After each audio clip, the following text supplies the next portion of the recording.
Selamat pagi para pelajar.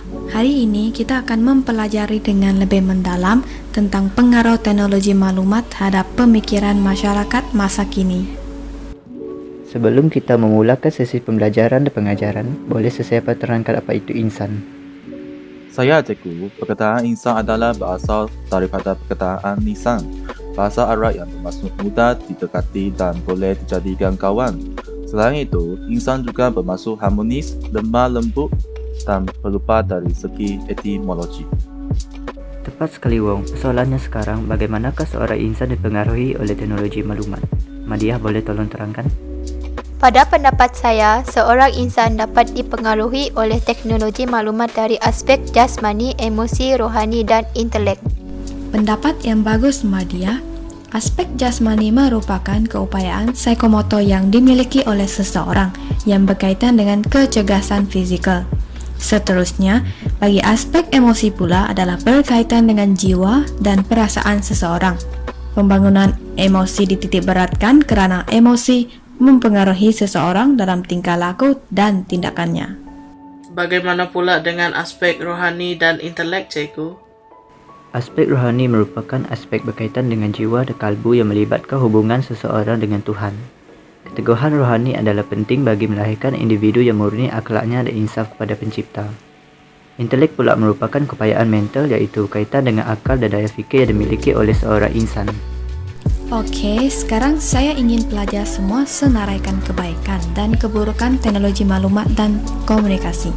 Cikgu bagi masa 30 minit dan selepas itu kita akan bincangkan topik tersebut. Sekarang kita akan memulakan perbincangan kita. Okey Jess, apakah kebaikan teknologi maklumat dan komunikasi terhadap masyarakat? Kebaikan teknologi maklumat dan komunikasi terhadap masyarakat adalah membantu remaja untuk mengetahui dan memperolehi cara untuk bersenam ataupun mengekalkan amalan yang sihat melalui laman sesawang atau media sosial supaya kita mempunyai tubuh badan yang sihat. Selain itu, melalui permainan video, minda diperlukan untuk berfikir dan ini dapat meningkatkan cara pemikiran, seperti cepat membuat keputusan. Kebaikan yang seterusnya adalah memberikan pelajar manfaat dari segi untuk menangani masalah stres. Salah satu caranya adalah melalui bermain permainan video. Hal ini kerana aktiviti ini mampu untuk menenangkan minda dan emosi remaja. Dengan bermain permainan video, hanya dapat membantu remaja untuk fokus kepada permainan tersebut dan melupakan masalah yang dihadapinya buat seketika. Terima kasih untuk pendapat yang telah kamu lontarkan, Jess. Sekarang, Kelvin, bolehkah kamu huraikan kebaikan yang seterusnya? Baiklah cikgu, pada pendapat saya, kebaikan teknologi maklumat dan komunikasi terhadap masyarakat adalah ianya dapat memperkukuhkan pembinaan jati diri dan membentuk asasiah yang baik, khususnya dalam golongan remaja. Hal ini kerana remaja dapat meluaskan pengetahuan keagamaan mereka melalui media sosial atau aplikasi YouTube. Dengan ini, mereka tidak akan mudah terjebak dengan aktiviti-aktiviti yang melanggar hukum keagamaan atau aktiviti yang boleh menjejaskan akhlak dan maruah mereka. Selain itu, kebaikan yang seterusnya ialah ia dapat meningkatkan pengetahuan seorang remaja. Remaja dapat mengetahui berita semasa di dalam negara dan di luar negara melalui platform media seperti Google.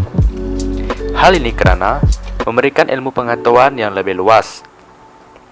Kesan kepada remaja dapat berfikir secara meluas dan positif dengan info yang ada di laman sesawang. Hal ini akan membuatkan remaja dapat berfikir dengan lebih kreatif dan kritis dalam menyumbang idea. Terima kasih untuk pendapat kamu, Kelvin. Sekarang, cikgu akan beralih kepada rakan di sebelah kamu. Clement, bolehkah kamu berikan lagi contoh kebaikan teknologi maklumat dan komunikasi terhadap masyarakat? Boleh cikgu. Kebaikan yang saya dapati ialah teknologi maklumat dan telekomunikasi dapat memperkasa kemahiran diri golongan remaja.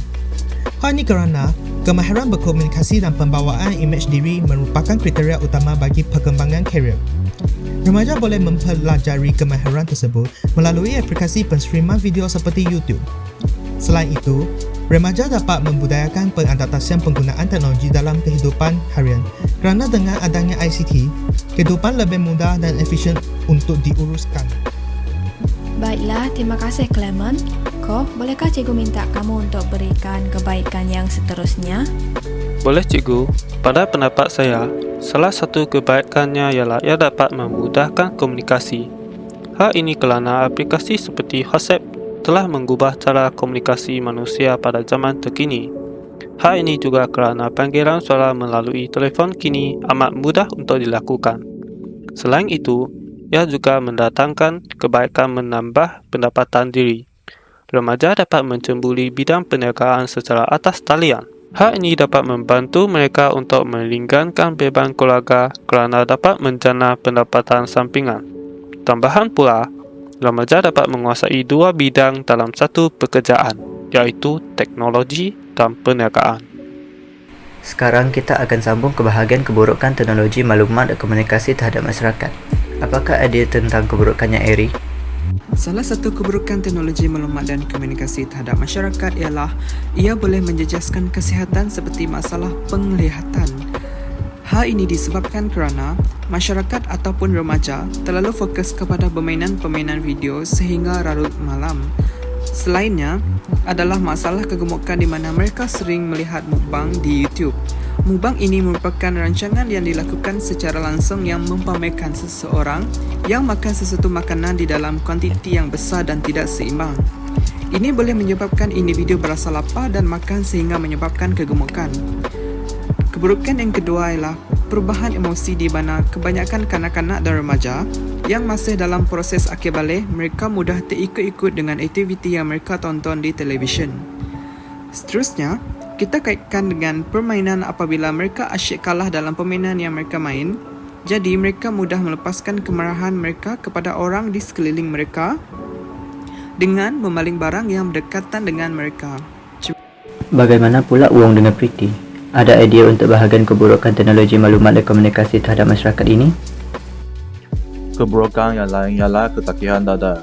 Hal ini disebabkan kebanyakan golongan remaja terpengaruh dalam mengambil data yang boleh menimbulkan perasaan ingin tahu dan mencuba setelah melihat benda tersebut di media sosial dan aplikasi YouTube.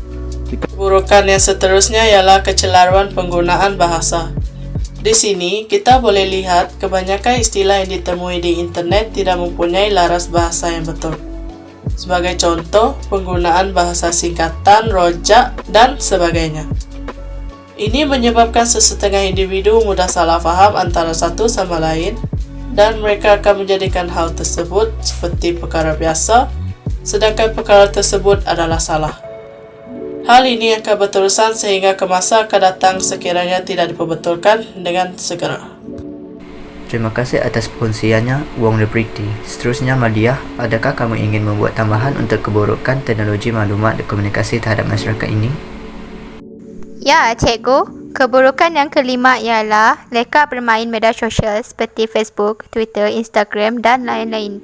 Keseronokan dalam melayari media sosial ini menyebabkan mereka telah membazir masa hingga menyebabkan kerja sekolah dan waktu belajar diabaikan. Keburukan yang terakhir ialah perkembangan sosial terbantut. Sebagai contohnya, bermain permainan video dan apabila terlalu asyik bermain permainan video, mereka tidak menghiraukan orang di sekeliling mereka dan tidak kisah untuk bergaul dengan orang. Terima kasih murid-murid atas lontaran idea dan kerjasama yang telah kau berikan kepada cikgu pada hari ini. Oleh itu, saya berharap kamu semua akan menggunakan kecanggihan teknologi pada masa kini untuk perkara yang berfaedah kepada jasmani, emosi, rohani dan intelek kamu semua. Hal ini kerana penggunaan teknologi maklumat dapat mempengaruhi cara pemikiran sama ada ke arah positif ataupun negatif. Oleh hal yang demikian, gunalah teknologi maklumat dengan penuh bertanggungjawab agar kita tidak terjerumus dalam hal yang tidak elok. Hal ini kerana mencegah adalah jauh lebih baik daripada mengubati. Baiklah, itu sahaja untuk hari ini. Boleh bersurai. Terima kasih.